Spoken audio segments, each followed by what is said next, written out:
England versus the Springboks at Twickenham is proudly brought to you by Hyundai New Zealand.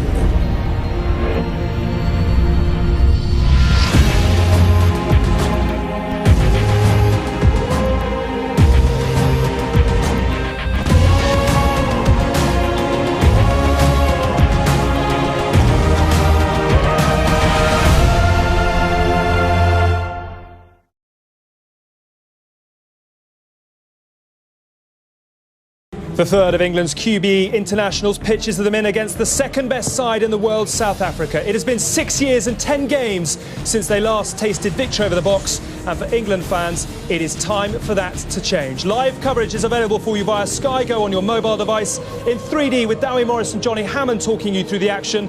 And here on Sky Sports 1 HD, match commentary comes from Stuart Barnes and Miles Harrison. When England left South Africa in the summer, there was a definite feeling in the departure lounge that this return fixture would be a good chance for revenge, the team having come so close in that third test in Port Elizabeth. But the defeat to Australia last week, with those same old issues for England coming right to the fore, has created a very different kind of build-up to this game. Now the pressure is really on. England making 6 changes. We were told some of them were going to happen anyway, horses for courses, but some riders have undoubtedly been unseated by that fall a week ago. Alex Corbisiero fit again, out goes the injured but slightly damaged Joe Marler. Dan Cole and Tom Young's still there. Young Joe Launchbury in for a first start then. Tom Palmer injured but also precariously placed after last week. Jeff Parling stays at lock. Tom Wardis preferred to Tom Johnson. Chris Robshaw looks to do what he did in South Africa. Ben Morgan was part of that series, but not this one, until today, that is, ousting Thomas Waldron.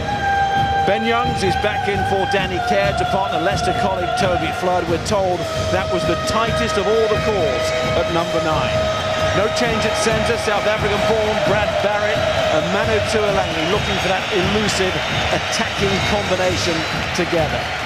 Mike Brown starts on the wing, having been appearing there off the bench. Out goes Charlie Sharples, Chris Ashton and Alex Good, the Saracens pair. For South Africa, it is continuity, unchanged. Gerthro Steenkamp of Toulouse props with Yanni du Plessis and Adrian Strauss. 2 tries last week at Murrayfield for him. Evan Etzebeth cleared to play after a disciplinary hearing this week. Jean-Jacques Krier, the ex-Northampton Saint, these two together, as was the case in the summer. Bath's Francois Lowe wears 6, but that is open side, remember, for South Africa. Willem Alberts has caused damage here before. Dwayne Vermeulen is at 8. Ulster's Ruben Pienaar and Patrick Lambie, the halfbacks, both good kickers, on a day like this could be vital. Jean de Villiers leads the tourists for a 12th time. Juan de Jong, his centre partner, with the Stormers too. Francois Hugard and JP Peterson, the wingers. Peterson had a groin strain this week, but he's okay. And so is fullback Zane Kirshner. To the bench as we go. England have recorded another South African-born member of their squad. Mo Botha and James Haskell and Jonathan Joseph are back in, having featured in the summer series. South Africa have 2 more men based in this part of the world. Saracens Skulkbrits and Heinke van der Merwe of Leinster.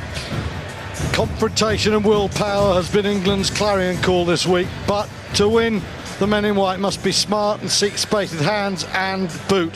Last week was the game England was supposed to win. This now becomes the one they have to win. They have selected a team with no thoughts for the future, only South Africa and the now.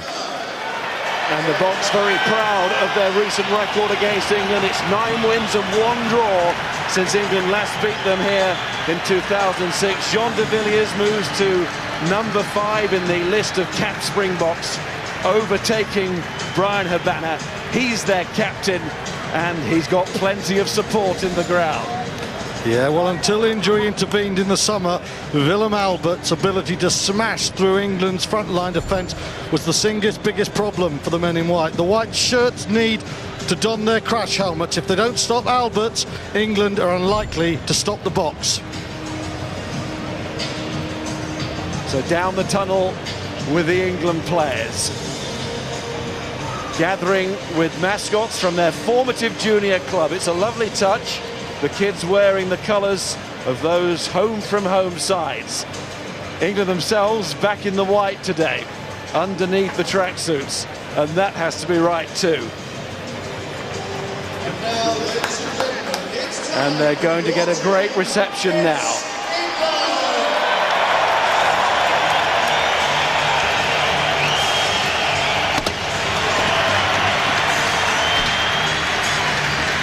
Chris Robshaw, his mascot from Wallingham RFC.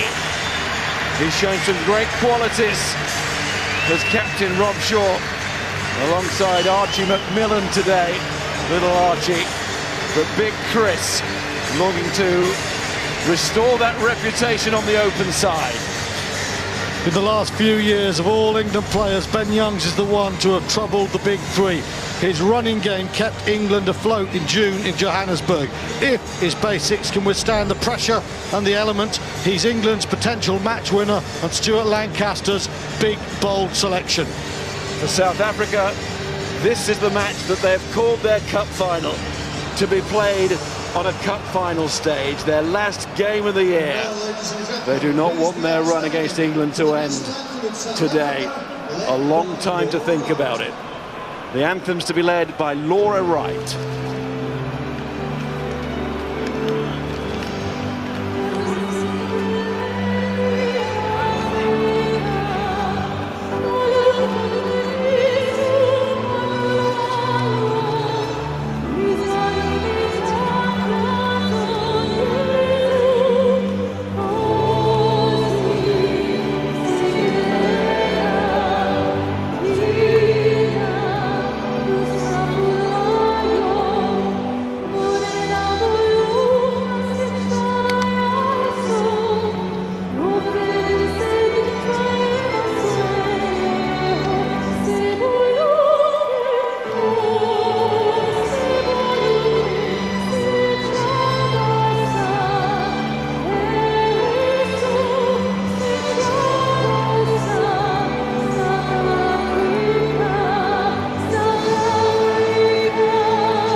Led by Laura Wright.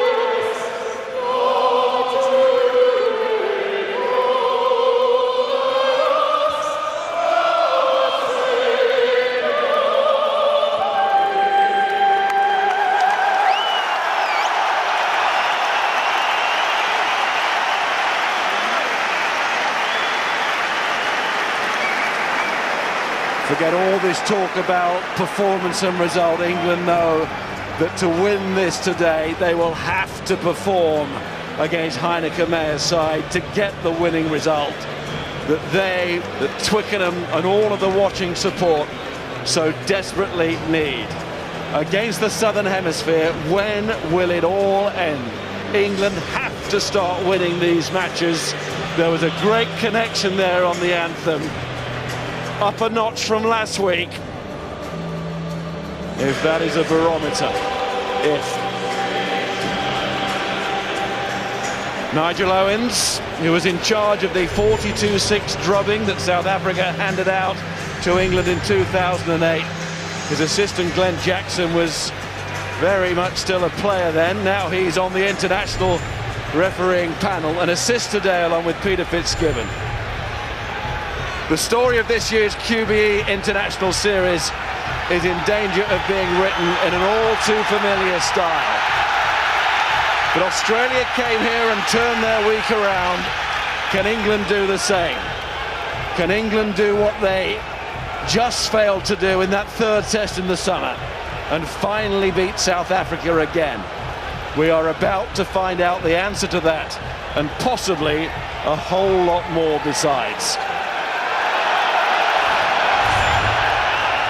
England kick off. And the conditions bound to play their full part today, and Pienaar doesn't get his first kick in. No chance to find out whether it was a greasy ball. It slipped off the foot all right into English hands, and it's an England penalty. Well, Pienaar, one of the world's masters at the box kick, very slow there. It wasn't the greatest kickoff. Vermeulen took it, set it up well. The platform is pretty good, but England are through all over them. Is that Tom Wood making a big early call into the game? Parling uses his height, does brilliantly, and then Lambie under pressure. Great chance now for Flood. And Chris Robshaw pointed to the post, thought he might.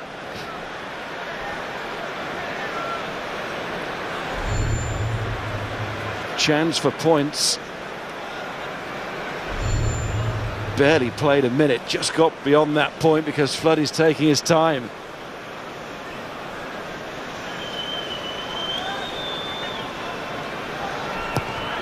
Toby Flood. Well, it was never going over.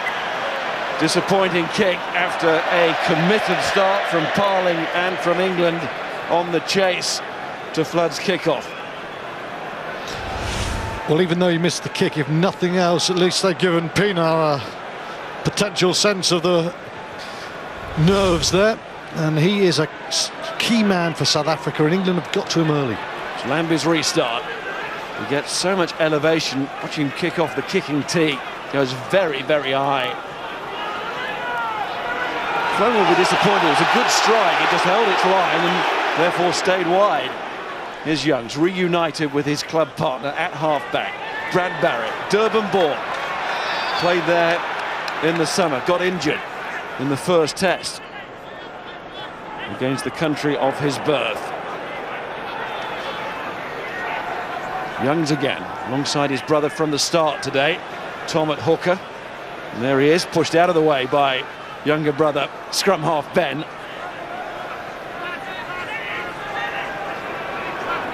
Captain feeds Barrett again.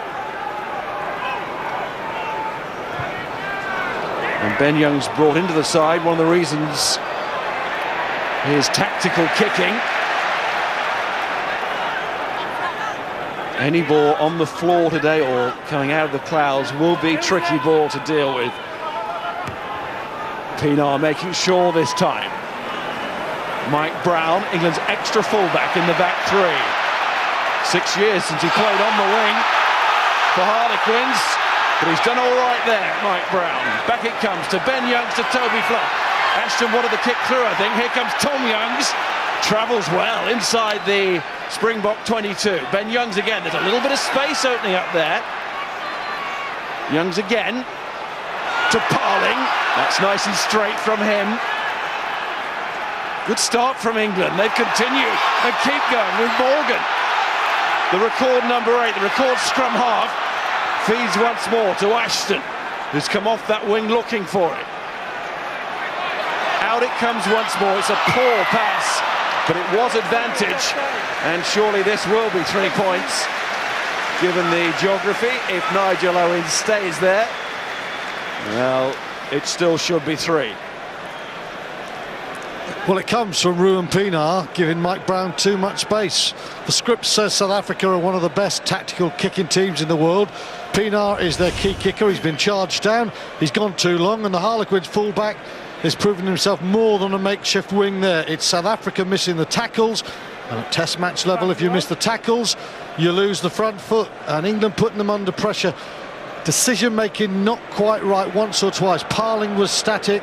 Another ball later went to Chris Ashton, who was static, and the chance of a try went with a pretty average pass. There's the one, but it should be 3-0 now, and England deserve that. Been a call this week for Jeff Parling to see the snarl as well as the line-out call. Well, we're seeing it so far. It's a good run from him, and here's Flood.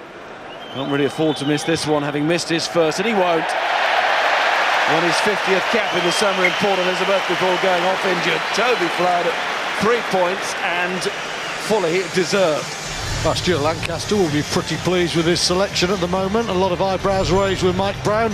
Mike Brown, you would probably source as the origin of that 3 points. Really good play. England attacking it. Ben Morgan as well, getting hands on the ball, carrying straight, pick and go from England. Broken field play. Very good start from the home team. Harlequins Plymouth Albion was the game when Mike Brown last played on the wing 6 years ago. South Africa convinced we're offside at that restart, but it wasn't just 1 or 2.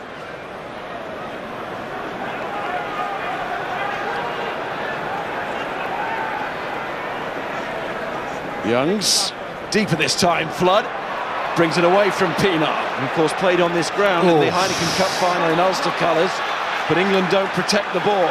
Picked up by Steenkamp. This is ball that South Africa, any side, will love. John de Villiers gives it to Zane Kirshner.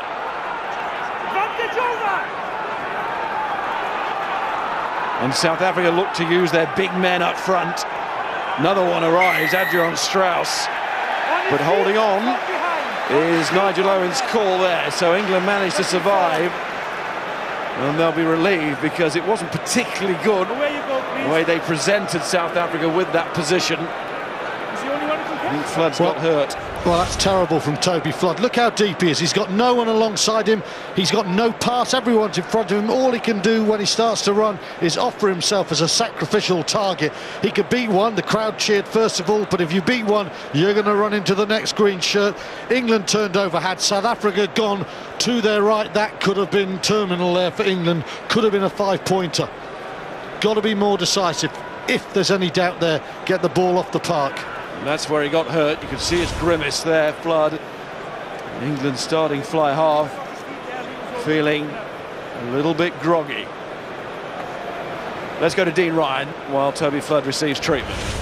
Big change for England with such a flat line defence. They've got to go through the middle, and it's Parling. And look at the difference from next week from the supporting players. Straight through. When you get that opportunity, there's no point delivering ball against that defence. And Morgan senses it, keep going through the middle, and that's the fast ball that Youngs has to hit Flood with.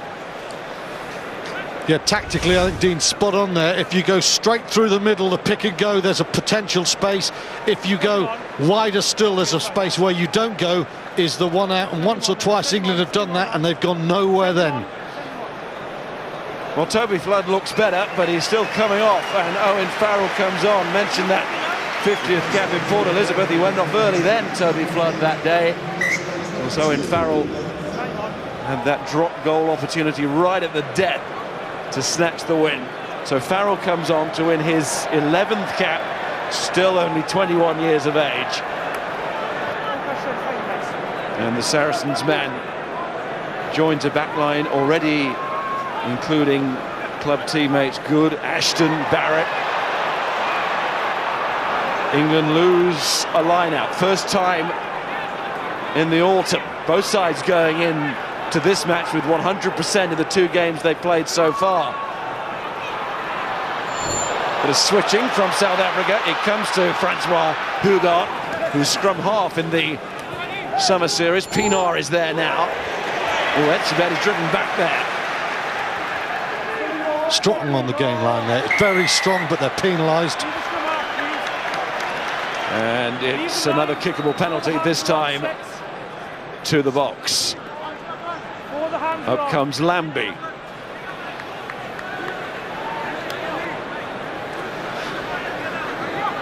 Tom Young's not used to losing line-outs. They go to the front as well, where England have been winning most of their line-outs.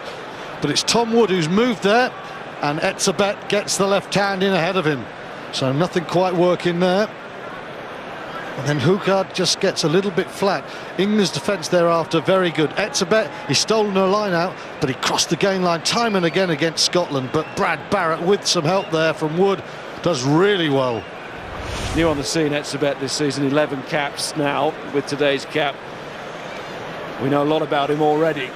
He's probably destined for greatness. And one thing that we've seen all the way through his career, he contests at the lineup. He gets across in the face of the opposition, and he's done it already in this match.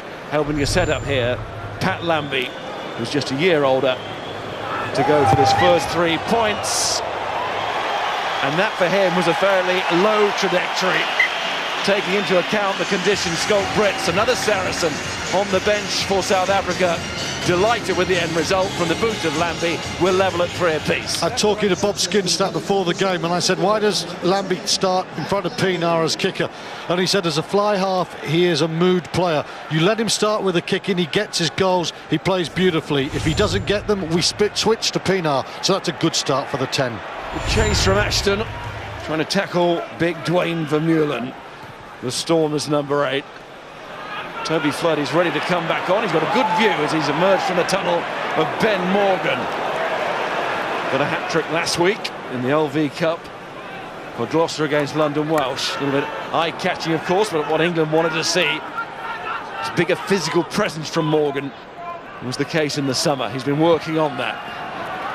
Farrell, crossfield, looks for Mike Brown, and that's a great catch. What a catch from Zane Kirshner.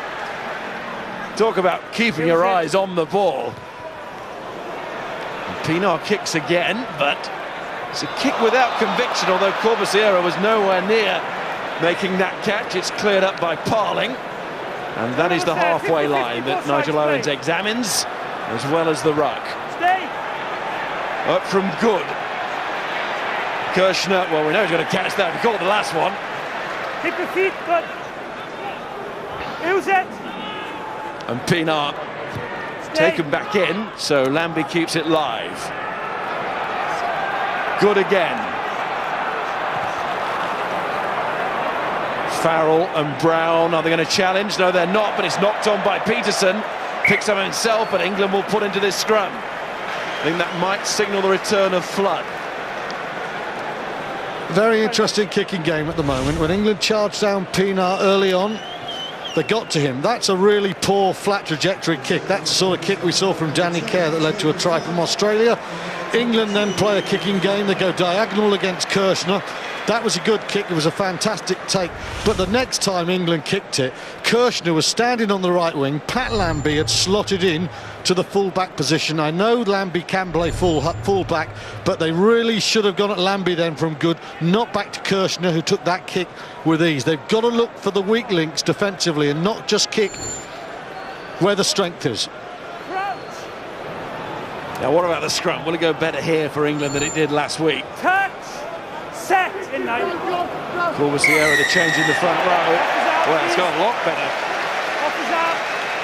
Get on his arm, off the arm. South Africa lose their binding. England get the penalty. Technical frustration there for Yanni du Plessis and his 7 mates in the Springboks pack. Corbisiero will take that as a technical win. We can't see that.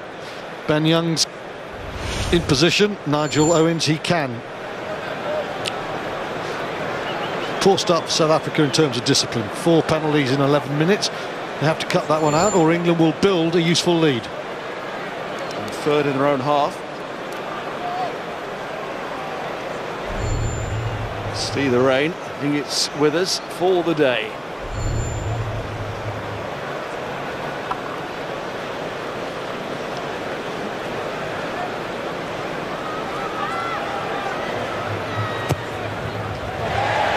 And if Toby Flood continues to kick in the rain for the rest of the day like that, England will be very happy indeed.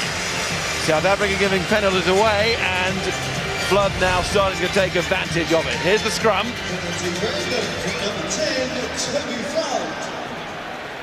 South Africa really do need to start getting some territory at the moment. Nigel Owens having a word with Jean de Villiers. See from that replay maybe why Yanni Duplessis looked a little bit quizzical towards the referee. You know, Nigel Owens is one of the top referees in the game. He's 2 metres away. We'll all go grey if we're not already grey, talking about the pros and cons in the scrum. Owens is so close, what can you do? Unplayable scrum down to another ball. Chance for South Africa to hit straight back. They've got their put in here. Ball was held up. Kriya does really well there, Heineke Meyer. We're inside, okay? Of course, once at Leicester, when Kriya was, of course, at Northampton at the same stage. So an East Midlands influence very much prominent in the Springbok colours. It's just at Leicester for a short time, really. September 2008 through to January 2009. Returned to South Africa for personal reasons. Of course, oversaw the transition of Tom Youngs from centre to hooker. Worked with both the Youngs and a young Tuilangi too. It's interesting. On the 22 attacking position, Pat Lambie is pretty flat, and just to his left-hand side, you can see Francois Hughard, who is, if you like, he's the man with a licence to roam there. Brilliant feet, tacking a formation. Turn on the scrum though. Robshaw's come round and he's just come off too early. You were on in before the ball was out. England were getting on top there, or at least snuffing out the South African opportunity, and Chris Robshaw losing his binding and the ball was still in the scrum. Number 7, keep your eyes out. Eyes open, ball still in the scrum. Robshaw bound. He's just gone too early. Now that's interesting, because last week there was hardly any refereeing at the scrum, and I think Nigel Owens will have watched England-Australia. He'd have seen Tom Wood come off the bench and a couple of times blatantly get away with it, and I think he watches the video and he's thinking, keep my eyes on the back row there, and he's picked up England because that wasn't as gratuitous and obvious as a couple last week. England criticised not going for goal last week. I think both sides will be going for goal an awful lot today. South Africa criticised themselves for not doing the same up at Murrayfield. It became too tight in the end for their liking. But they did win. They won in Ireland. They're unbeaten on this tour. This their final match, and they're level here, as they were in Port Elizabeth at the end of that 3rd test in the summer. And there's Vermeulen renewing his contest with the chasing Chris Ashton. Why are England picking out Vermeulen every time when he's one of their most solid men under a kit? It's a strange tactic. England's number 8 is Ben Morgan. Alice Good, impressed onlookers in South Africa this summer. And there's Ben Youngs. There is space. Now that's where England need Ashton to be going on to that. Oh, Kirshner makes a bad error there. Another bonus for England. The South African fullback, quite brilliant on the high ball earlier. Not so good there. Huge space for Ben Youngs to find Francois Hughard. The left wing has come out, and Ben Youngs just has to land a ball into it, and it is going to skid all over the place there. South Africa will have to look at their defence. Ashton's come round here, you can see, a little bit like Hughard was for South Africa. Touch, set, in. But the South African winger has to cover that channel. He must stay there, just in case. Just a slip. Otherwise, Ben Youngs will be looking to exploit it. Well, here's the space behind it. South Africa pressing very hard. Hughard, what he's done, he has come out of his line. He's up in an attacking position there, and Ben Youngs identifies it, get it to ground. Not the first time. Youngs isn't kicking with great elevation. He's hitting the ground and getting that ball spinning off the wet surface. Exploiting it with the boot, Youngs, to create the position. Interesting there, he said, calm down, we're not going to rush this. Free kick given. England go for another scrum. Well, they can't go for the line out, of course, because if they kick the line out, it's South Africa ball. They had the option of going quickly. They had the option of the bomb, but in Zane Kirstner, South Africa have got one of the most dependable fullbacks in world rugby under a high ball, so this seems the right call. He's going well at the scrum. Another one of those penalties for Corvisiero. Chris Ashton right behind Toby Flood. England, they have a variant. They have a variant of a move where Tuolangi comes short. Come here, lads, please. And the two captains, please. Hang on, let's just hear the scrum debate. Not sure it's going to be a debate. Lecture. Every scrum has not completed legally yet. Unless you sort it out and get it legally done, you're going to go off and we'll get somebody on to see if they can do better. Is that clear? All and if you together, don't think I'll yes, do it, sir. then try it and see it. Keep the scrum up. Back we go. They're just saying, Miles, Toby Flood's got Ashton behind him. England's favourite strike move. Ashton will come off his shoulder. Tuolangi comes very tight on Flood. And Barrett tends to fade wide. Flood is due to pick the hole. Ashton does this brilliantly. He's left a very big blind side unused. It's one of England's favourite moves. Cut! Set! In now. This better not be against the head. It's not. Oh, scrum just crumples, and it is another one of those England are driving square. penalties. You are breaking won away. by the England pack. England are driving square. And you were That's breaking already away. two feathers in their scrum cap. And the good doctor feels bad again. Dr. Yanni du Plessis. Well, the gap is fine there because it stays up. I don't want it bigger. Well, the back line intricacies an absolute irrelevance. If the big man up front, the 8, are dominated in the scrum. South Africa penalised again. Yanni du Plessis not enjoying himself. Little bit of a slug there from Francois Lowe in frustration. First time we've mentioned Lowe, or Alberts indeed. England will want it to stay that way. Again, a very kickable one for Toby Flood. This should be 3 points. Similar position, a little bit easier than the one he missed. Oh, it's gone the other side. The curse. So 2 now, 1 to the left, 1 to the right. And on a day like this, those simply have to go over. Seemed a heavy contact here. Horrible. Stays at 6 each. Morgan, caught by Steenkamp, the man from Toulouse. South Africa quite happy now to pick players from overseas. England not so. That's Launchbury.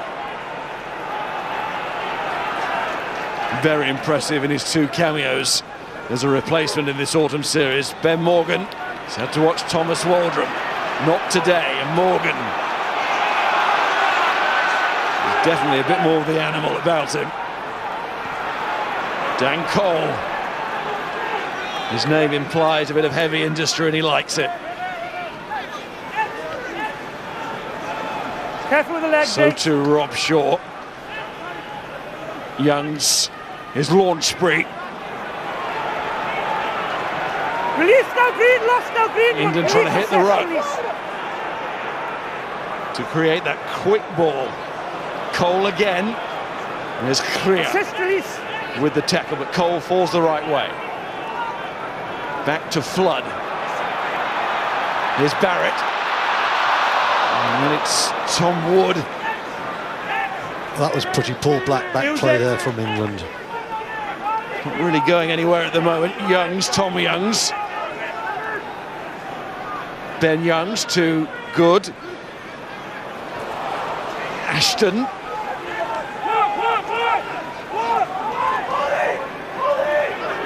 And there's the penalty. He's on his feet, he's giving Went down a space. cul-de-sac there, England. Just every now and again they're trying to force ball that is too slow. It takes an extra split second as Pienaar bangs this kick downfield. Towards the corner, back goes Toby Flood, and he wants it to go dead. He doesn't, so it'll be a 22 dropout, but that's a bad miss from Pienaar from the penalty. His side would have been throwing into the line out, of course, No wonder he looks disgusted with himself. He's much better than that. It's Rowan Pienaar. For first 20 minutes from Pienaar. Yeah, we were just saying, there are times if England can't get quick ball, there's nothing wrong with just trying to turn South Africa, kick, put them under territorial pressure in this game. But this lateral drift and passing the forwards wide is taking them nowhere. Mike Brown. Oh, he had it. He judged it to perfection. And then couldn't take it cleanly. It will be an England thrown to the line out. Mike Brown is getting a little bit hot under the collar, if he had one. But it came off a South African hand last. Good chase. His clubmate Hugo Monyo, one of the best at that. Brown takes it and it comes off the foot of Yanni du Plessis. And he knows it. Good restart.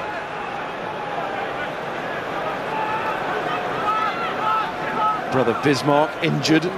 One of many injuries to the South African forwards, especially when you think about the absentees.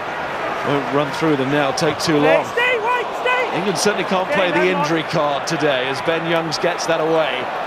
Footwork from JP Peterson. Back goes Barrett. Toby Flood.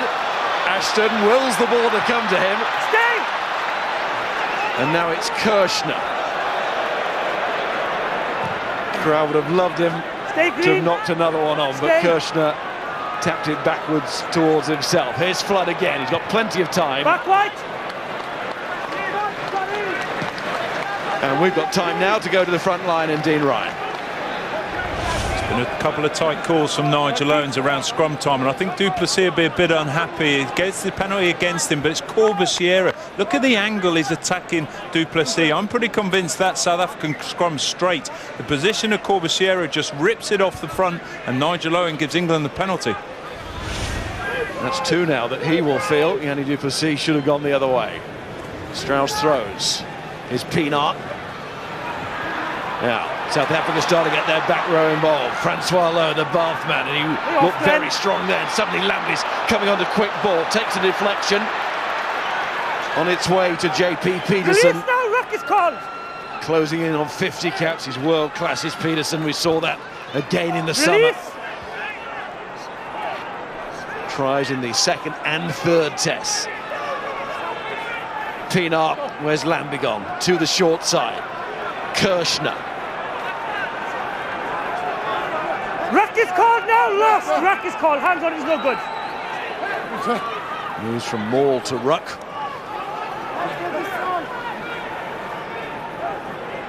Flat. England trying to make the South African ball look slow. And the Boks did to England.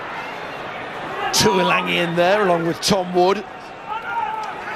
First England game in this calendar year for Wood. It's advantage, it's a penalty. Space, please. Space, please. Offside. Pressure telling. It is, and worryingly for England, first time from a line-out. Good ball from South Africa. The gain line right between the line-out. That is what England have to defend with their lives, their white shirts, their crash helmets. But look at this, good line-out ball from Kriel, and Francois Lowe is straight over the gain line. It's a missed tackle by Rob Shaw, it's 2 metres. It is momentum for South Africa, and they will thrive off that. Those tackles have to be made. That is one for the Bath man over the Harlequin. Of course, last night, Francois Lowe's man, he'd have probably been watching it, delighted with Bath performance, but we're 82,000 and this is test match rugby, and the tackles have to be made by Rob Shaw. No tries in that game, no tries in the other Premiership game last night, no tries in this one so far. Weather quite dominant this weekend. Lowe, of course, Bath Players Player in 2012, and a great signing for them. Here's Lambie, and that's the lead for South Africa. Shouldn't be, because of course Flood has missed some kicks, but it is, and England can't deny that they were being put under pressure there. And that's really good news for Pat Lambie. It looked a straightforward kick, but he's still a youngster. It's a big crowd and he's striking the ball well. Fourth time, 2 for Vermeulen. Plenty of time for Pienaar to get the ball away. I just don't understand. England did this against Australia, and then either side of half-time, Toby Flood started playing those little chip balls in the middle of the field, and England chased them and started winning them back. They're just not giving themselves a chance to get into the game. I know the first one was charged down, but that was poor play at the start from Pienaar. And as you say, why would you kick it to that brick? Vermeulen, who was an emerging Bok when the Lions met him in 2009. He's emerged, almost emerging out of his top alongside Alberts, who's a mountain too. It's a really big back row. Low, Alberts, Vermeulen. And then you think, Miles, Pierre Spies out injured. Juan Smith coming back from long-term injury. Scott Berger. Heinrich Rousseau. This country, it's got some back rows. Well, we've got time to mention them. Jacques Pothita, who we saw in the summer. Of course, the Beast has gone back. Wish him well. Had that heart problem, but that's all been dealt with. He's fine, which is great news. And time on. Also probably good news for England that the Beast isn't here in playing sense. That's not straight. So England's line out not as good this week. No, it hasn't. Again, Tom Wood the target. You said 11 out of 11 last week, but 9 of those 11 were thrown to the front of the line out, and Jeff Parling was making sure that his Leicester teammate got an easy ride in terms of where he was throwing, but the other problem was that just takes the options out for the midfield backs. Talking of options, South Africa go for the line out.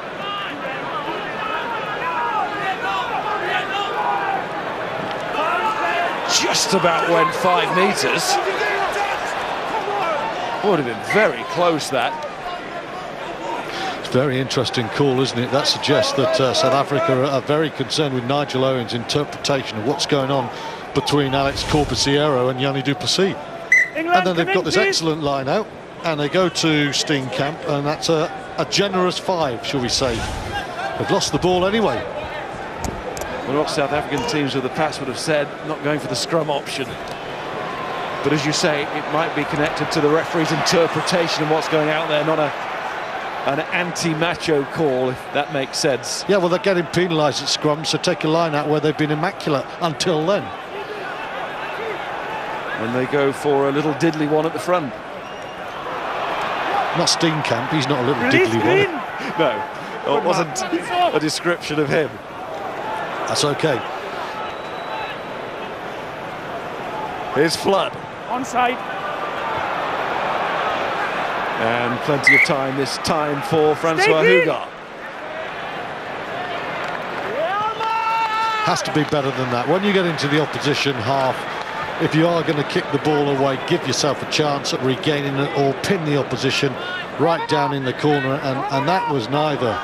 Seen a couple of good kicks to Kirshner, but that's a poor one, and it's very easy for Hughard there.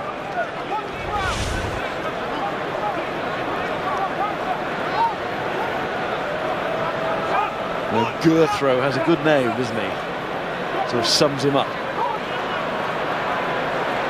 That's very flat from Youngs, Ben Youngs. And England get across the game line with the drive. It's Tom Youngs. Great play from Alberts there, from Lowe. There's Ben Youngs to Barrett, and then Ashton, as ever, looking for the ball. 10 games now, though, in England colours without a try. Doesn't really need reminding of that. When it comes along, we'll have the splash of all splashes from Chris Ashton. Release Green. But England nowhere near that line at the moment. Trying to build. It's Flood back to Good. Ooh, in comes Peterson lining up Barrett, and Barrett's been hurt by that. He's a hard man, but he's really felt that. Still down is his centre partner, Manu Tuilangi. Tries to go forward for England, but Barrett was certainly taken backwards there. Physio is on. Second his, Flood. He kicks for the corner. Stewart. He's a brilliant defender, JP Peterson. England a little bit flat, they couldn't get away with that, and Barrett was really opened up. Barrett, the former Natal man, Peterson the other one. Ben Youngs, he is going very flat. A couple of times there. There, you can see Good's ball to his Saracens teammate really gives him no chance. Peterson's as good as anyone making those hits. Well, he's going to hit him whether he had the ball or not, JP Peterson. He lined up Brad Barrett, but he is tough, is Barrett. It's just an awareness of when to go flat and when to pull it back. We saw it last week with Australia. Every now and again, Curtly Beale went flat and it was really good. This time, you know, England just a little bit too flat. Ben Youngs, though, he's 0 degrees with some of his passing. He's trying to get his men over the gain line very quickly. What do they call that brick? London stock, and that is what Barrett is now. That's a ruck call. Pienaar. Peterson. Hands away. What's he? Durban brick. Pienaar again.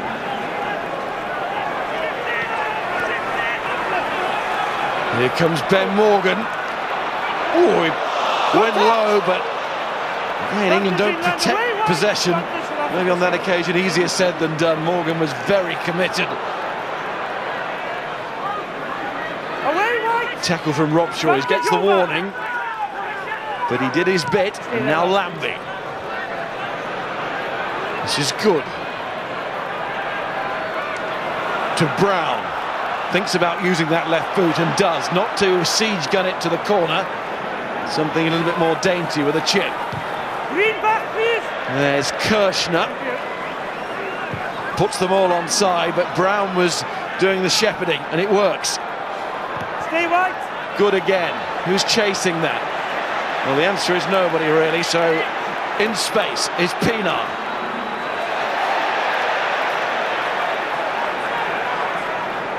Kirshner. And it's Strauss, and he's stopped. Assist, release. It's got all the physical elements that we were expecting. Use it.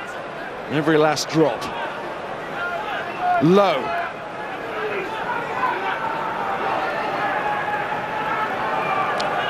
Pienaar, you can see the way he's shaping. It's box kick again. And Kirshner and Good, the two fullbacks involved. It's gone forward, but so too is Launchbury. It's a lovely layoff as well. It's a nice line from Ashton, from Good, but he's given it away to Hugon. Still might go the other way. Picked up by Tom Youngs. Needed more than one set of eyes there. Alice Gordon, he's got great vision, and he's going through, striding through the England fullback. Can England get quick ball here? If they do so, it's on. Barrett just keeps it alive. Flood chips. Oh, it might stay in. No, it doesn't. For Tuilangi. Well, it was all happening there. Could have gone to either end. Lovely work there from Launchbury and Good, and also Ashton. Huhar just loses that one, and you just wonder what's going to happen there. Quite brilliant from Ben Youngs. 2 paces, superb. Good's going to get all the headlines for the run, but the scrum half opened his men up really well. And South African C did really well there to cover that side, the shorter side of the two. Here's Launchbury, and he meets Etzebeth. There's 6 months between them. Etzebeth, the younger of the two, both carrying the hopes of a nation in the second row. So too Parling. Play on his feet, play. Referee waves it on, and now the penalty goes South Africa's way as England don't roll away. On his feet, grab the ball on his feet. 14.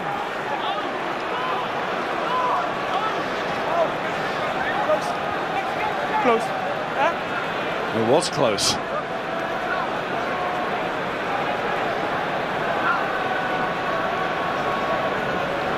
Lambie's kick is safe, much safer than Pienaar's was. Yeah, it's had a solid game.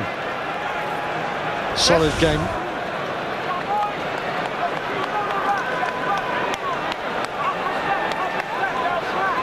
Touch and go, as were 1 or 2 of the scrums. Ben Young's really nice play. He's been put in the team to create holes for other people, and he does that. He really gives Good a chance there. He pulls wide, and you can see this. Pull your man wide, Good into the hole. Very clever from the Saracen. Lovely technique from the Leicester man. Pienaar. And there's Vermeulen again. Big presence for South Africa in this first half as we start to approach half-time now. Comes back from Etzebeth. Down goes Strauss. Here's Pienaar. Lambie. Tuilangi was flying up. Lambie saw that and checked. Pienaar throws his weight in, but it's not enough. Again, Nigel Owens wants that ball out quickly. It doesn't come. It's an England penalty. Well, there's no doubt in the first 40 minutes of this match, the England pack have done everything asked of them just about in terms of the confrontation. They are not going backwards. It is not easy for South Africa. Lambie goes inside, and so often Test match rugby, you go inside, you're in trouble. Chris Robshaw does a great job there. Much criticised in the week. I think a lot of it ill-judged. Robshaw gets off his feet, gets a really good position there. It's not an aggressive clear out of the ruck, but technically it's very good. It's almost like this November day. Just drops over you like a mist, and it ain't going anywhere. Great play. In goes Alberts that time. So it's not just Etzebeth. South Africa thinking that they can get into this England line-out, and they're doing exactly that.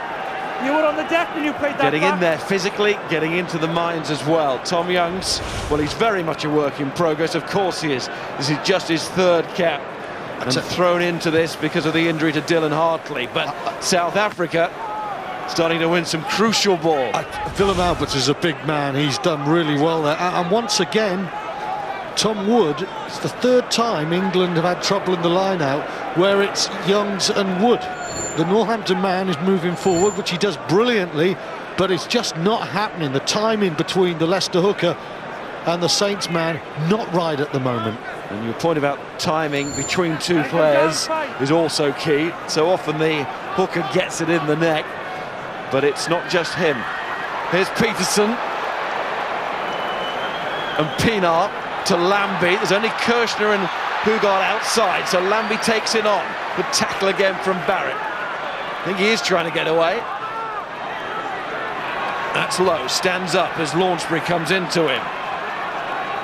England don't want to concede another penalty here just before half-time, or worse, a try, but it has been penalties so far. Jean de Villiers,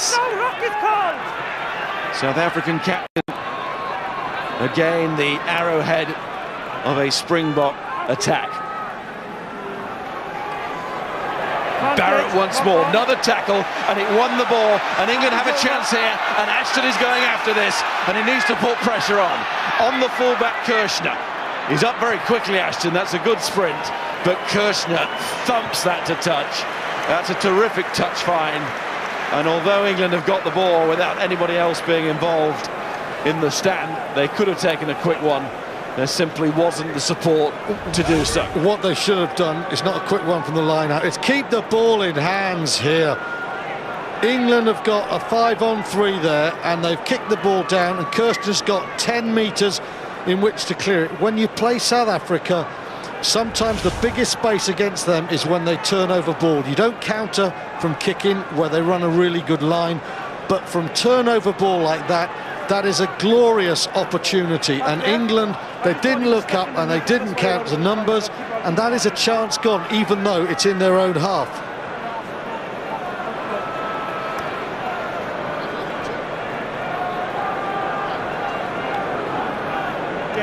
England management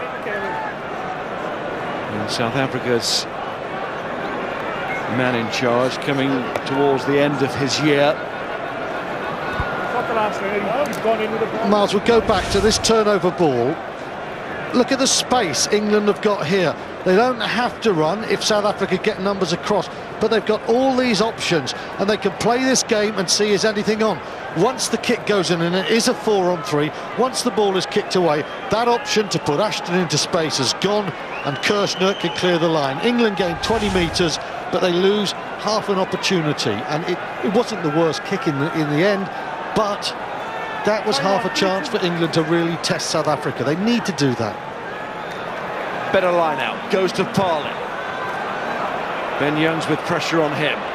Rob Shaw is going to tap it. But it's well reacted again, JP Peterson. South Africa's record this year in the 11 games, by the way, won 6, drawn 2, lost 3. Lost twice to New Zealand. It's no disgrace, because South Africa have the highest of sights. And their other defeat was Australia away. That tells you about the level of opposition, doesn't it? It does.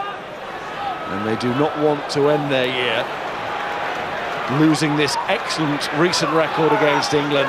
9 wins and 1 draw. That last game in the summer, the draw. That's a brilliant chase. Put England under massive pressure again, and they've turned it over. I can't use it. Less than a minute till half-time.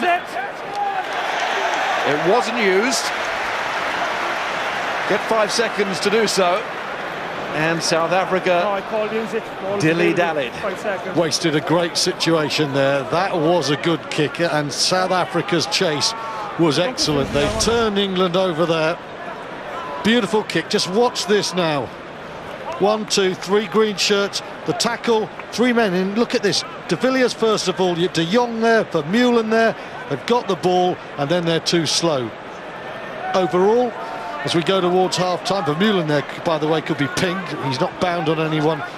But it's 9-6 South Africa, but England really have matched them, play for play. But South Africa, so powerful. Will the power tell in the second half? England are in the game here.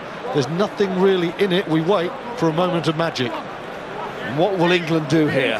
Last week, they were in front going into half-time, and there seemed a willingness to get the ball off the field. Well, I think, Miles, 65 metres from the South African try line is not going to be a miracle score. You get turned over here, there's more chance of losing ball. You get it off. So let's see what their decision-making leads to. Well, they've got a penalty. Down green. What will Rob Shaw decide to do? Off, yeah.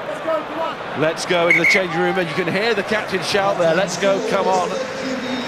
So England were in front at half-time last week. Didn't look so at the start of the second half. Australia came out and started to take control of the game and got the important scores at least. But this time, South Africa are in front. England might rue those missed kicks. We shall see. Half-time at Twickenham. England 6, South Africa 9. Yeah, better by England, full of intent from the off, but South Africa aren't second in the world for nothing. They have rolled up their sleeves and they lead at the break. All penalties so far, 3 points in it, but perhaps England have had the better of the chances.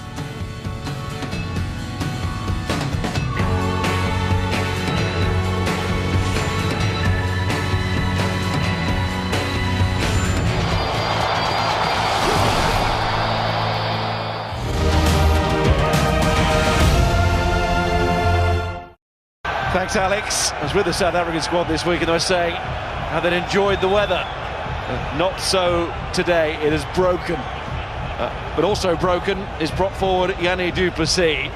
Scrum's always important, maybe even more so on days like these. We saw there Pat Cillier, who has come on to replace du Plessis in that front row. The decisions actually weren't going du Plessis' way. He's got a knee injury, we're told. It's not tactical. That's gone forward. Remember how Australia started that second half last week. England need to avoid that happening again. Let's go down to the touchline, and our reporter has some latest news. Graham Simmons.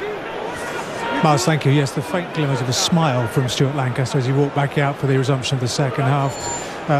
Technical discipline, he was saying, was very, very good, but he said we've got to keep the intensity. You suspect England are doing, from his point of view, much of the right things. We've got to hope that things break their way a bit in the second half. You said there about the substitution, Cillier for du Plessis. Yes, it is an injury, but there was a long discussion between du Plessis and Nigel Owens in the tunnel just before they resumed onto the field. He clearly wasn't happy about the refereeing of the front row. Back to you. Thanks, Graham. Yes, it was going against du Plessis. Won't anymore. He's off the field. There's his captain, Jean de Villiers, as South Africa look to get this, what could be all-important first score of this second period and grab the momentum. Lost now, Ruck. Pienaar to Lambie, charged down, but then it fires back towards Kirshner. And England momentarily disorientated in defence there. Had every right to be by the deflection. And it results in another penalty. Little bit lucky there. South Africa, it wasn't a great kick from Pat Lambie, but he got the deflection, and I must say Zane Kirshner did really well now. It's been the big debate, hasn't it, all week? Do you take 3 points? Do you go to the corner? South Africa in the start at Murrayfield kept going for the corner, rued it.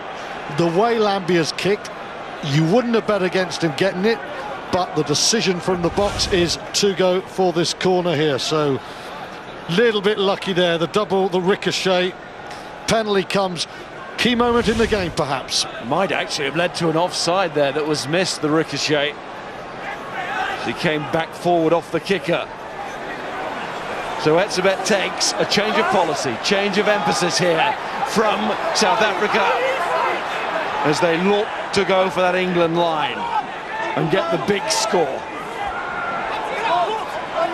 Round they go, behind Pienaar, the Ulster half-back. To Etzebeth again. Alberts is there, Strauss, big men all. But it's loose, and then another ball comes flying back. Oh, that is rotten luck for England if that is a try for Alberts. And I think it might well be. Willem Alberts, who scored here a couple of years ago when he just burst onto the scene as a replacement then. Yeah, was it charged down by Might Green? well have scored again. Huh? Say again. There's a charge down. He's onside. You've got no problem with the ground This ring? could be pinball purgatory We for wanna go and England check, if this yeah, is a try. All happened so Huh? quickly.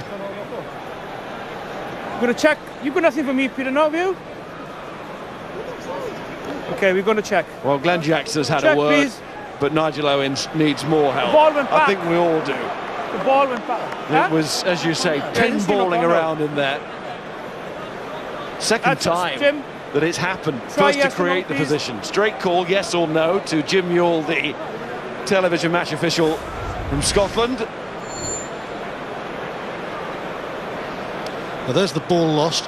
Hacked forward. He's well in front of the ball, but it's gone backwards. Albert's in front of it, but it's a... Well, I thought South Africa were offside from the first one, the one that led to but he's not the asking attacking about moment. that, is he? Wood And the ball's hit plays the Wood. ball. He's played him onside. Played him onside. Different scenario. Yes, Jim. Okay, thank you. It's a try. It's a cruel blow for England, but something they will have to absorb, take in, and come back from. Willem Albert scores at Twickenham again. He will never score a luckier one, but he won't complain. Well, fortune really on the side of South Africa. They've only scored 5 tries from 88 line-out drives for a long time, but that time the decision not to go for the 3 points counts. Lambie about to kick, loses the ball again. It's Peterson, I think. Wood doesn't control it, and it's a 7-pointer. It is a 7-pointer because that from Pat Lambie is a beautiful conversion, which proves he'd probably have got the penalty as well had they taken it. But the way it's worked out for South Africa is jackpot. They've got the full 7, and on a day like this, that's possibly a very big moment. It's created a 10-point gap. Much, much better than the mere penalty. The 10 points here is a lot, and if England are going to win this one now, they are going to have to play some really good rugby. The intensity has been decent all game. Now, was this offside? There's the kick back onto his foot, and JP Peterson was in front. Do you think so? Think so. Who's going to spot that? I mean, it's just it was a freak occurrence. You might be right, Miles, but you're not going to spot that. It's all happened so quickly. Well, hang on, we called it live from here. Not necessarily going to say that they've got a easy job out there. Of course they haven't, but that was the feeling originally from here. Lost on white, in contact, scrum, green ball. It all happened so quickly. But of course the television match official has to restrict himself in these games. Yeah, Peterson's got in front. Miles, that's so tight. I cannot see that. If it is offside, I think it's so marginal. So marginal. But that point about the television match official, you can't go back any further than the try-scoring moment, unlike what's happening in a trial basis in the Premiership domestically in England. Now, Toby Flood has gone off, and the way he's gone off, that looks a little bit more permanent. Time on, please. Slumped shoulders from Flood as he leaves and Owen Farrell returns. Well, it's a very big call because Owen Farrell has been no more than functional all season. England are 10-point down and they want to chase a game, and they brought on someone who really hasn't shown much creativity. So Flood must be injured there, but this doesn't help England. Lambie kicks. And there was space there. It's a little bit too close from a South African perspective, not England's, to fullback Alex Good. And that been held back a little bit more than Hugart might have been interested. As it is, it's still not a bad result, and therefore a very useful kick. I think Hugart's just gone across there to say, look, it might have been on, had a bit more towards me. It wasn't, but England still under the cosh here.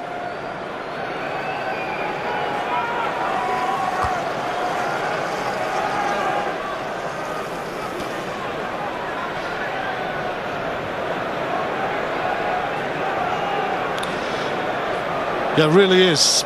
This is a big time for England now. They played with intensity, played at a better tempo in the first half, with Toby Flood off and England trying to find a way into this game. 10 points, I'll reiterate it, is a big margin, because after Ben Morgan's charge in the first 5 minutes, Miles, England haven't got near the try line, and South Africa are not going to drip this one away with penalties conceded. Strauss throws, safe ball to Etzebeth. Man cleared to play in this game. Ledge gouging case, contact with the eye with Greg Laidlaw of Scotland, but I don't think there was much in that. He was rightly cleared, but he does come with an edge, does Evan, and England react, and so too Tom Young's there on the floor. England got to be careful, do not want to be men down. Corvisiero is trying to free himself, or maybe make a bit of contact as well.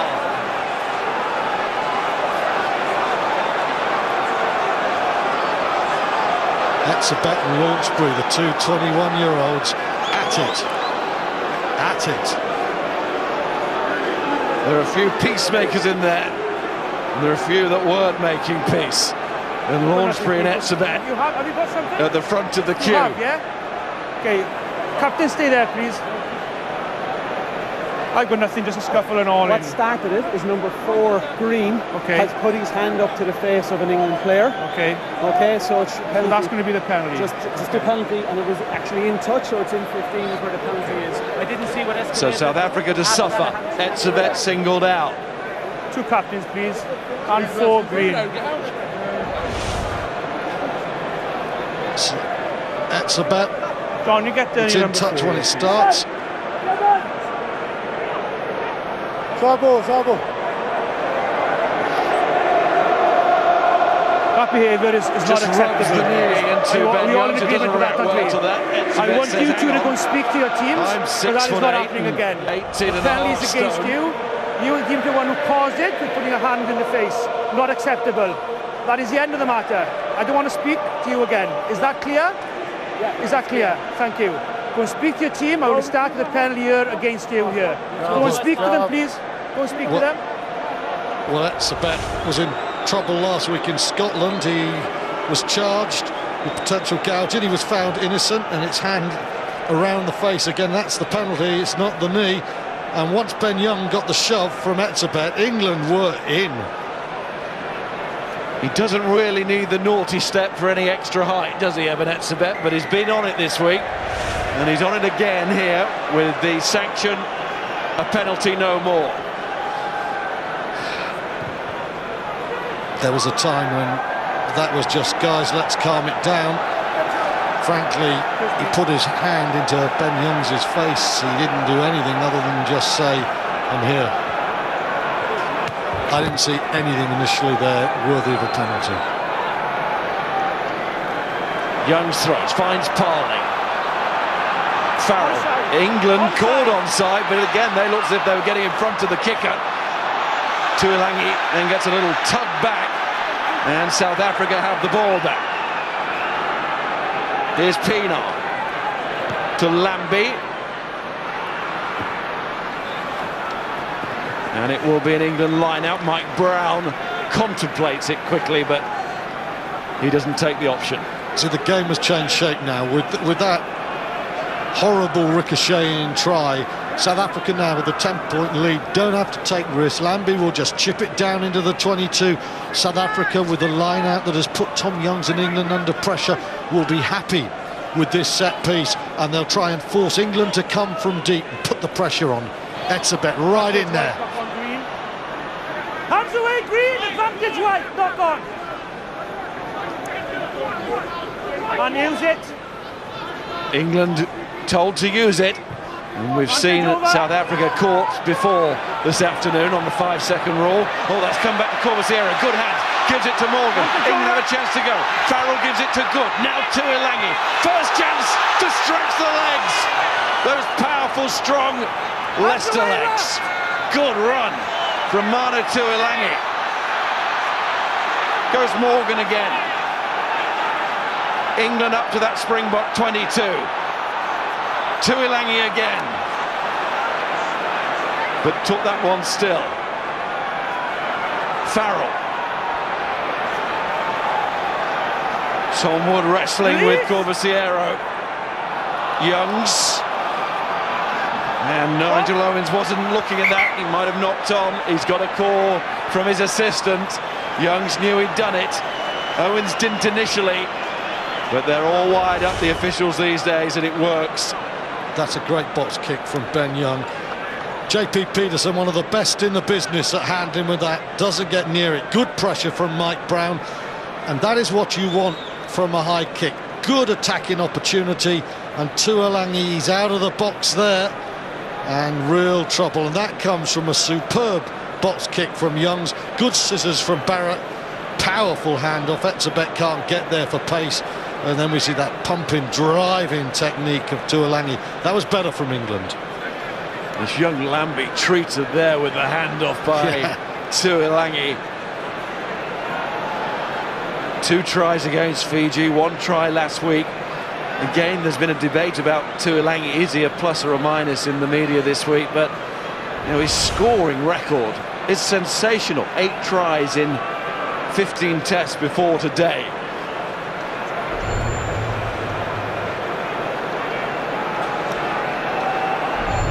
But 10 points down, England can't just go to Tuilangi as their man. They've got to have other options than that, and this is the test now. They've got to get Chris Ashton into this game as well. Ben Youngs is threatening, he's making some nice darts, his kicks are good. He's got to stimulate England as well, but that's the problem. When you're 10 points down, a penalty against you at a scrum is such a hammer blow, because South Africa just kicked the ball into England's territory, and their line out so strong, they control the ball and they control the clock. And the rain now starting to drive down, as you saw there. It's been pretty steady all day, but it's relentless now. He's in the dry, but his team not home and dry yet, but greatly helped by that try from Alberts, which changes the way that South Africa have to play now. England having to come on and come from behind. Horribly cruel blow for England, that try. Just everything went against them there. Ricochets, knock-ons, but Alberts was quick, saw his chance. It was an open goal and he took it.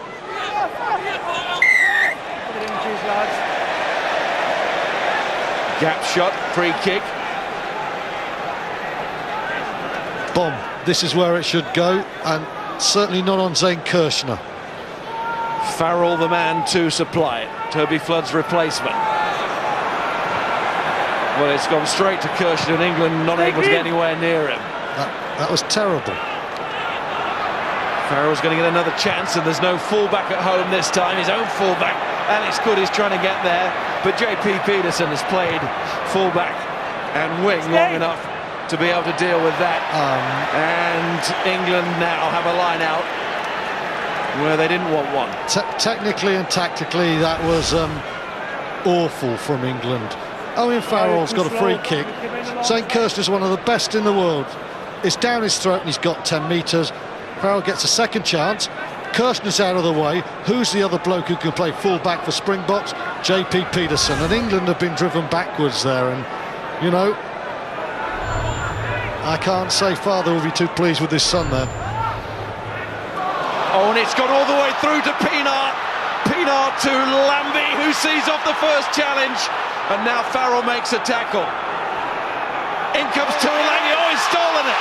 Manu Tuilagi powering on again. He needs some pace help. It comes from Ashton. Ashton gives it on to Mike Brown. Great pick-up in the end. It wasn't the best pass. Brown did well to get there. England storming out of defence. Ben Youngs, give it to me, says captain Rob Shaw. Now it's Farrell. And good. Interception from Manu Tuilagi when South Africa were really getting up ahead of steam inside that England 22. It was self-inflicted. England were in trouble there, but they're not in trouble now with Parling. Youngs to Farrell. Oh, good, takes it out of the air. It's not that slickness of passing that you really need to see in that situation, but England take it on over the gain line. Once more they go. Ben Morgan. Youngs. Farrell. Oh, threw that into Launchbury. England have got to be more precise when those territorial moments come along. Peterson kicks. Now it's a chase. And it won't be any more. It'll be another England line out. This time on the other side of the field. Similar line from where it all started, where it was given away to Pienaar. Well, you wondered, is this going to be the game? And then a couple of seconds later you wonder, is this the moment England are in it? South Africa on the attack. That's well picked out by Manu Tuilagi, and England's passing not quite good enough. They don't get the support there they could have done. Tuilagi's pass is good. Ashton's technique just lets him down. Brown does well. But from being on the edge there, England, they were back on the attack. And they really took it to South Africa. And again, the Springbok defence, excellent. And Peterson's kick, superb. Two changes. You can see there, Wood coming off Corbisiero. Vunipola comes on, third cap for him. Haskell back in the England picture. 44 caps he's got now. Goes to Parling. Didn't quite get time there, but I just want your view on those England passes. I mean, Ashton we saw, but then in midfield from Farrell. They're going to get a box kick. What was your view? Not good enough, but England haven't been passing well enough for 9 years. But in certain quarters in England, it doesn't seem to be an important skill. In New Zealand, it's rated quite important. But under pressure, when you're 16-6 down and it's raining and it's the Springboks and there's 82,000, your technique has to stand up, and England have got to work harder on basic qualities. It's a ruck now. It's not the driest of balls out there. Also have to put that into the debate as well. But England need to find the killer touch. There's no doubt about that. Not going to win games like these unless they do. No, at the moment, England are staying in as a threat because of Tuilagi. Let's not kid ourselves. Two big bursts from the Leicester midfielder. He's really just kept England alive with his power and running. And what is a very difficult day to haul yourselves back into a match. Here he goes. He's never going to have the pace. He's got the power, not the pace to go all the way from there, but he was very aware of Ashton came on. That was a good pass. And Chris Ashton, whose technique is normally so good, although Brown was covered. Well, Mike, first of all, Ashton's support line was brilliant. And then secondly, Mike Brown stayed wide. He should have been coming in on the angle to make it easier for Chris Ashton. He actually fades off the pass, and I think if he straightens that line, he makes it much easier for his opposite wing. Taken by Etzebeth. England try and drive through, but it's in at the side in attempting to do so. Manu Vunipola. 18 right. who's had a very positive introduction into international rugby. The young Saracens prop. Marcel Coetzee is about to come on. There he is. Saw him for the first time in international rugby in the summer, made his debut against England. 11 caps before today, so he's taken part in all 11 South African games in 2012. And he's going to take part in number 12 here. We're hearing that Alberts will be the man to come off, the try scorer. And that confirmed when the number goes up. That was Lowe taking it. He's the other option to go off in the back row for Coetzee. Get up now, Green, get up now.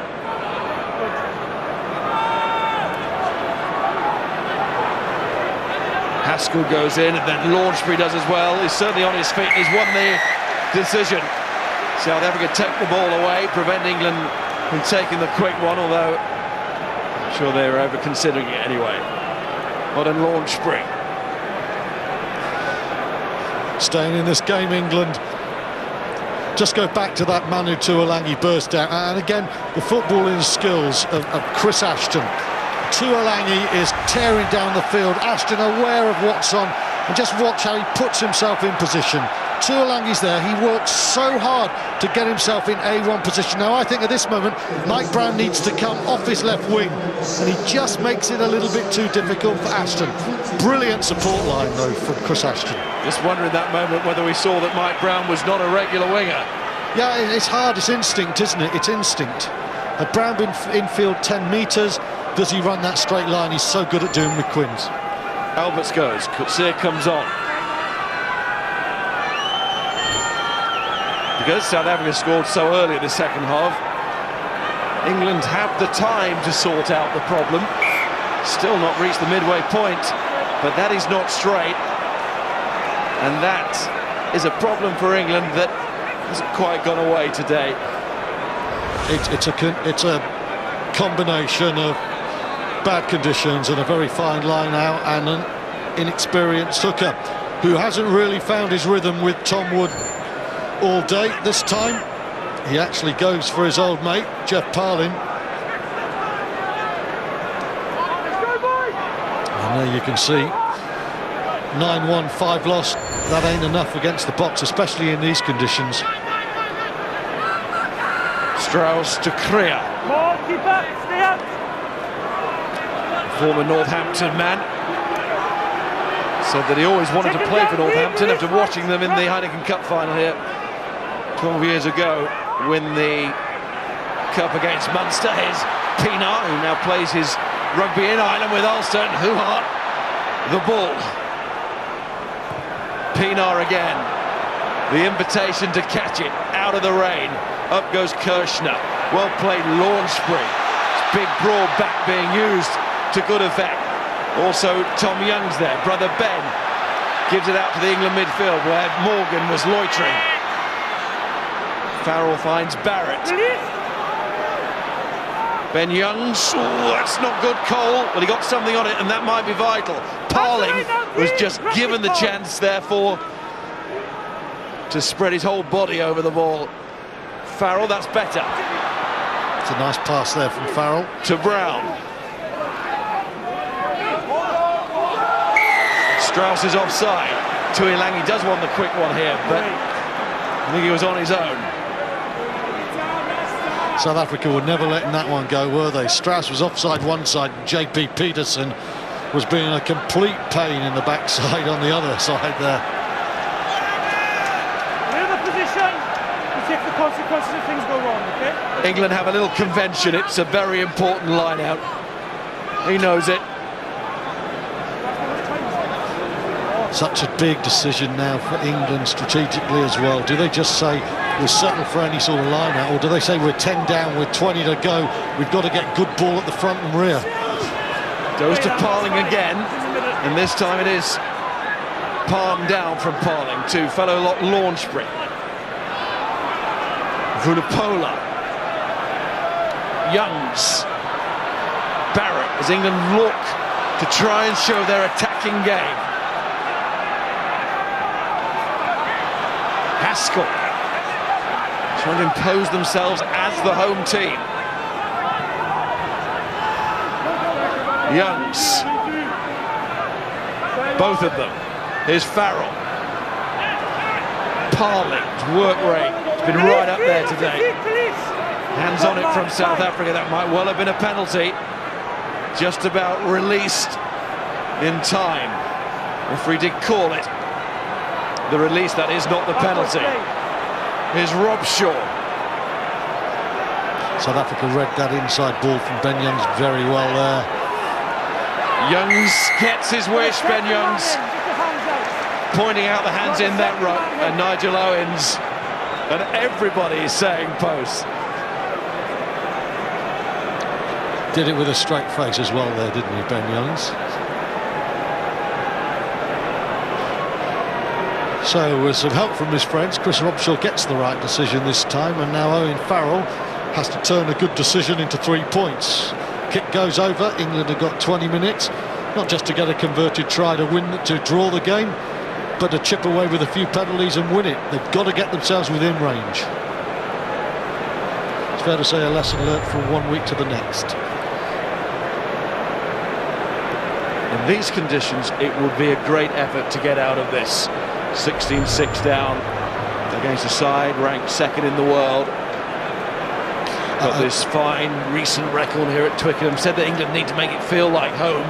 Well, South Africa, it's been a very good home for them of late. It has, and South Africa have been very good this autumn at playing the game at their pace. And when you're 10 down and it's a funereal pace, it's very hard to score points quickly. They're very good. Haven't conceded many points, have they? 21 in 2 games. Only 6 so far. Here's Farrell. Oh, that is a beauty from Farrell. Well done to him. Could be that England still regret those first half misses, but they are back now within a 1-score range. It has to be a try and conversion. Remember, the only try of the game was a very fortuitous one. It's taking a lot for either side to create much today in this Twickenham weather, but England are back in touch. The one thing with Owen Farrell, he knows how to kick under pressure. He has got ice in his veins as a goal kicker. There's no doubt about that. If he's going to kick England back into it, he'll do it. Good kick from Ben Youngs. There's a lot of pressure on him there. 2 men coming through. Ashton through, but he's missed Vermeulen, and Vermeulen's going on there, beating 2 and showing great poise as well as his power. Pienaar knows that Ashton's not there, so up comes Alex Good. He's done well. Could see it. He needs help. The fullback, and Launchbury got back there. He covered a lot of ground there, Launchbury. More good from him. Now Robshaw's going after this. Must let the man drop. That's okay. Run into him. Yeah, he ran into him and protected him well. Kirshner's kick. Good again. Peterson with the tackle. England need this ball. Farrell was there, did well. It's on here. For Mike Brown, maybe. He carries. Thinks about kicking. Goes against Vermeulen, now the tackler. Ben Youngs gives it to Farrell. Oh, it's very busy in front of him there. Haskell was there to help out. Good. Results to the boot. Pienaar had a chance to call for the mark there. Doesn't go for it. Goes to the long touch find instead, or at least narrowing Good's angle, who goes outfield therefore. Oh, Ashton loses the ball in the tackle. And the knock-on is called. And there you see, Miles, why South Africa didn't want to call the mark. Call for mark. He's going to take his time and find touch. Bang it long with 7-point margin. South Africa are saying to England, come from deep and you make the errors. They back themselves. Their kick chase game is very intelligent. Pienaar's not been at his best today, but as the game goes on, he's getting stronger in his decision making and his kicking.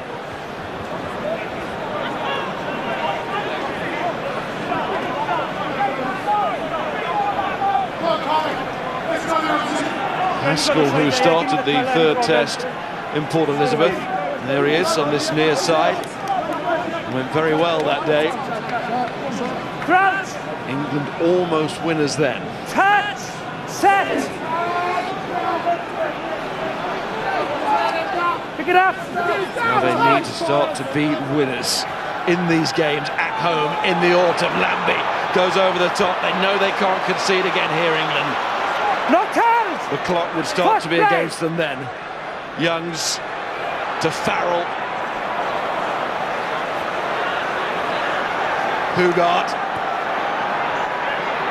Into the driving rain he goes. Tuolangi, but Hugart is a real street fighter. Stay four. Okay.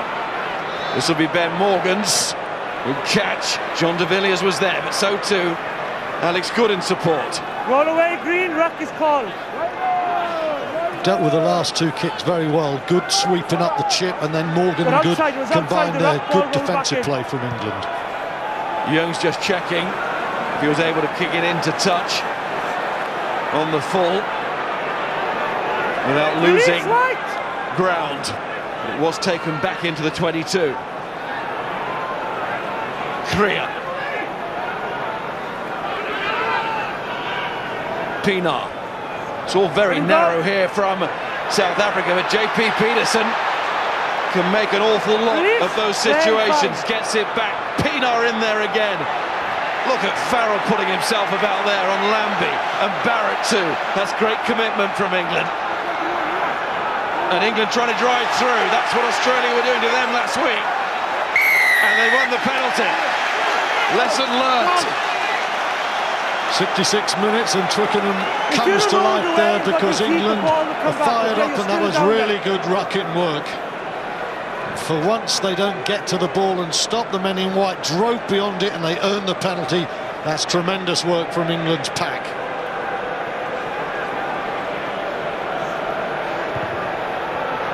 And Farrell, good kick. Well, that's brilliant work from the forwards here. First of all, it's very smart play from Lambie. And then when Barrett comes in with a hit, watch the England players. Dan Cole doesn't get over it this time. He tries to get and work, stays on his feet. Tom Youngs is very strong there. England's hooker does a big job. England to make a change at hooker. David Pace comes on with a dry towel. Off goes Tom Youngs. And it's a brotherly change as Ben Youngs goes. Danny Kerr comes on at scrum half. Youngs squared, leaves the field. Off Green. Okay. Accidentally on white, first knock on Green. Tom Young's last play is something England should be looking at. Get tight to your man, bind and drive beyond the ball. It's given England 40 metres and it's kept them in the game. Really good rucking there. We don't see enough from England. That was excellent from Tom Youngs. Now, David Pace, can he produce something? 12 minutes, it's plenty of time, but the Boks are a very strong defence. It's worked out quite well for England, hasn't it? The chance to put into the scrum. First defence from Nigel Owens there was the knock-on from South Africa. Touch, set.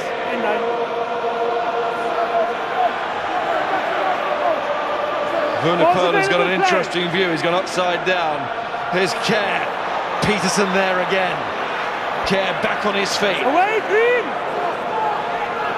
Man who scored in that third test in PE. Step. What England would do for a try now, and what a finish that would set up. Kerr in there again. Still in the hands, play. Haskell and Robshaw combined. Away, Green. Quickly, please. You can see how tentative the players are at times because of that ball. It's Greasy. Parling. Still he goes forward. Off the feet. Robshaw too, the captain. Kerr, his fellow Harlequin. That's David Pace. He's going to need to turn and does. Launch spree. How solid has he been? He's a good one. He's a good one. England going forward in pairs now. Crowd willing them on. Farrell.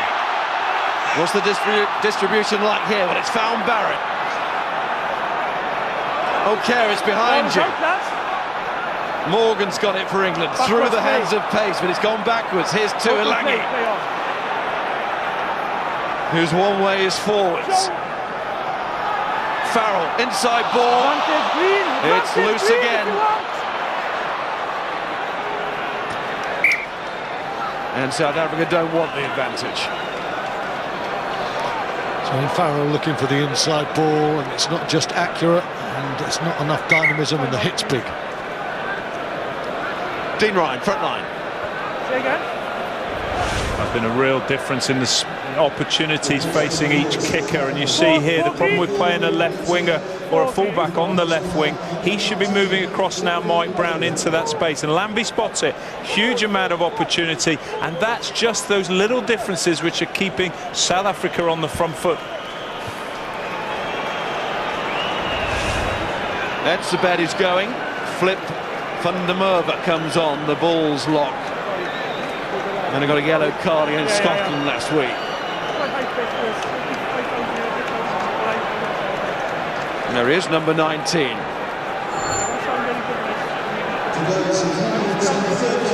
Well, the sold-out signs have been up and will be next week again, of course, for New Zealand. But England facing the prospect of going into that match with just the one win against Fiji. I guess if England do lose this game, in a way it liberates them, because very few people will expect them to win, and they can actually just say, let's go for it. And if New Zealand score 40, let's score 2 or 3 tries ourselves. Still time for this one, though. Still plenty of time. Pienaar kicks. Now, was that taken back into the 22? It was. Glenn Jackson knows, the assistant on this side, so Danny Kerr, keep an eye on him. Well, all this talk about England tapping and going too quickly, that won't change Kerr's mindset. He knows that that's part of his game, to always look. It was taken back in. Well, Vermeulen, he actually was inside, but he picked up the ball from outside. An error from the box.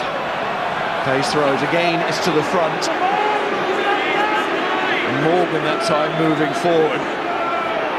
But England need their players back on their feet, the likes of Morgan, to get this going. Launch spree. Well, that's a brave effort, but he did need support. Morgan's coming round now. Parling, gives it to Vunipola. Well, Parling did the right thing there. England are having no joy, one out, but he just moved the point of attack to Vunipola, who just couldn't control it there. He was a little bit hurried, a little bit nervy, the passing.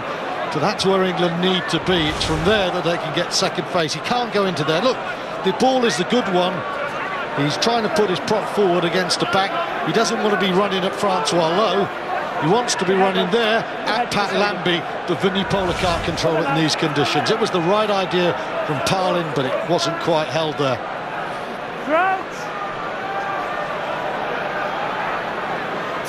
They haven't got perhaps to Pat Lambie as much as England would have liked, but got a free kick.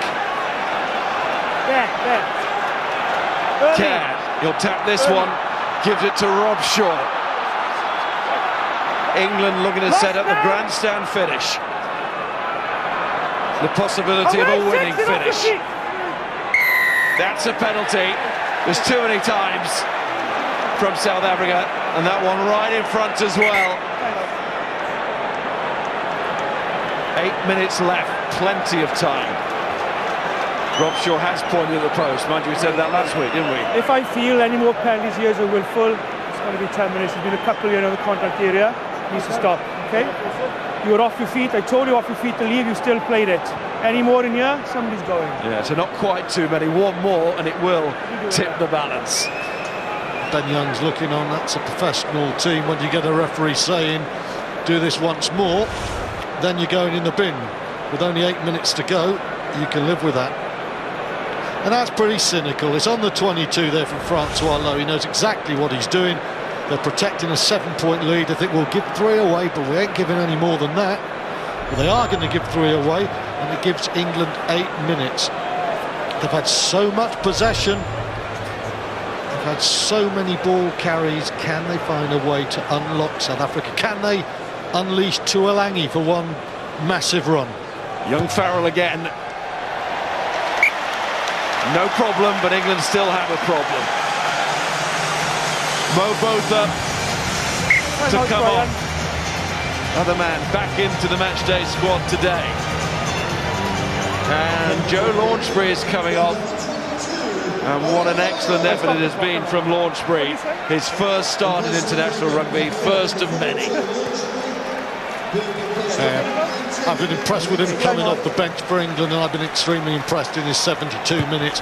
Started against Ebenezer. He was told to go and mark him against one of the best. He's done really well. And now, South Africa, they are making kicking errors. It's getting England back into the game. Pienaar's kick when the ball went back into the own 22, and then a restart. They're handing territory away. Smart play, Morgan.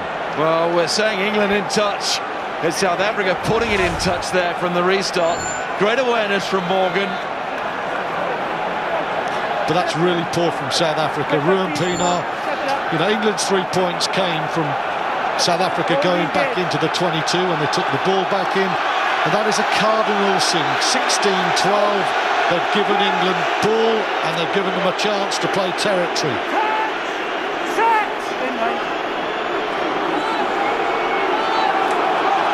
Little tap there for Morgan to bring it away, but it's going to be a penalty. As England get the power of the scrum, the forwards knew what was happening all around them.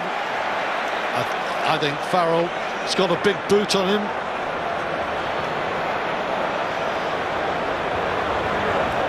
If he thinks he's got, if he says to Rob Shaw he's got the range, the captain should say go for it.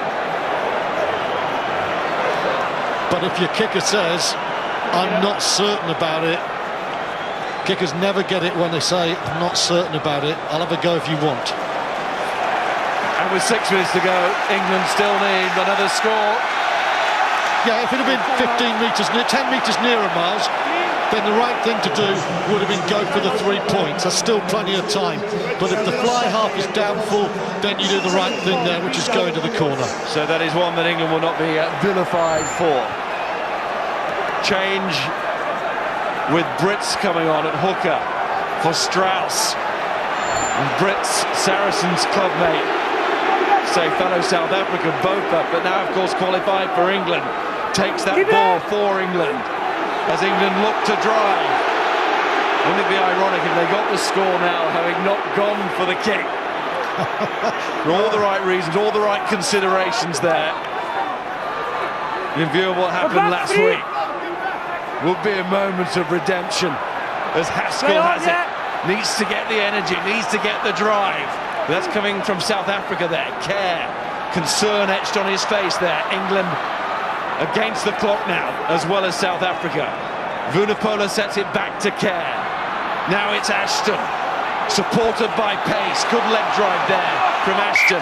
Did he control it? No, he didn't. Lost forward. It was lost. Green ball. The game is not lost yet. But that doesn't help the England cause. No, it doesn't. Real disappointment there. It isn't easy conditions. This mist has just descended. It's wet, slippery all over, and Ashton, he's working hard. But you can see England have committed more handling errors, but that is actually only a reflection of the fact that England have had so much possession and they've carried the ball so much more than South Africa. What they haven't done is find their way to the try line. But when you stop and think about this situation, South Africa are 7 in front, but you will not see a more fortuitous try in your life. Carries you can see there. England, they've had the lion's share. They haven't been able to do anything. Well, South Africa, they've only got 1 try, Miles, and it was the flukiest you'll ever see. And that's Davy Wilson for Dan Cole. And to continue with the ironic theme, that was when South Africa had turned down a kick for goal. Yeah. Couldn't script it really, could you? Let's go back to this horrible moment for England fans. A kick, a deflection. Tom Wood knocks it on. He puts Willem Alberts onside. And that is a try. It's the ugliest you'll ever see, but Willem Alberts will love that. Score it again. And they will debate, no doubt, in the aftermath.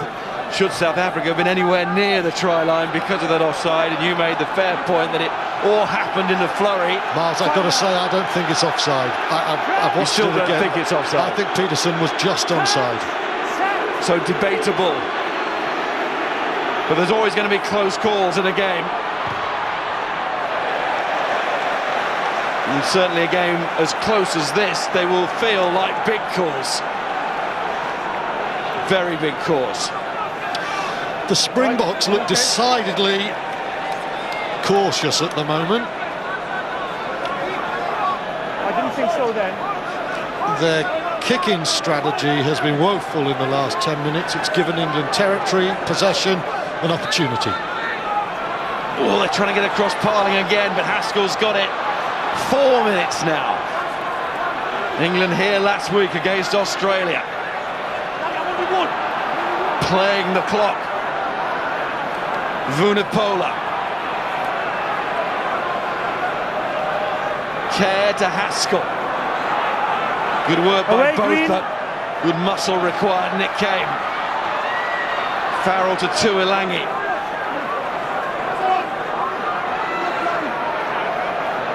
So difficult here for England to engineer anything. But they're going to have to.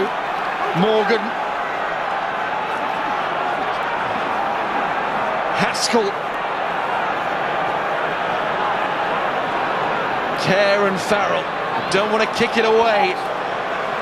But that inside ball has to be disguised a little more. But it's ebbing away. Here's Rob Shaw. Care. South Africa can afford to put hands on it. 3 points doesn't hurt them. He's gone. Sinvin might. But even now, that might not be an issue with just 3 minutes left. Penalty coming England's way. Care. No arms in the tackle. To Farrell. To Good. Tapped on, but it was a free play. There'll be disappointment in the crowd, but some will have realised too that it was advantage. Now 2.5 minutes to go. No arms in the tackle. And I think Chris Robshaw this time is going to the corner because the kick takes a minute. That is up to 78 minutes. The restart takes another 30 seconds.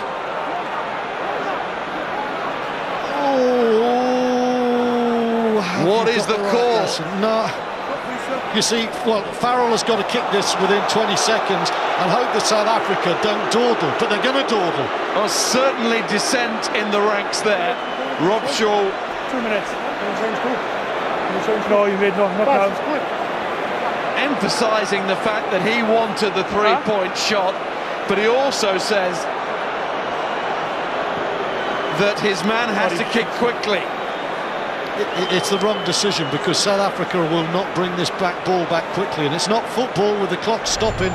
They will go long, and then England will need to score from 100 metres in a minute or less. Is it muddled thinking again? Farrell, well, he does his bit. He gets the 3 points. Yeah. That's when Robshaw is insisting it's the right thing to do. He may be proved right. His team have got to do that for him now. Well, let's just watch Pat Lambie now. Stuart Lancaster and Farrell look on. South Africa, they've taken the clock down to 79 minutes. That is brinksmanship, captaincy of the... Oh, I don't believe he's put it out. No. Both has played it. Both has played that. The flag is up. And the arm will be pointed from Peter Fitzgibbon towards South Africa. And we're in the final minute. I'm afraid the newspapers are going to be full of Chris Robshaw's decision. It's a great kick. There's nothing he can do there.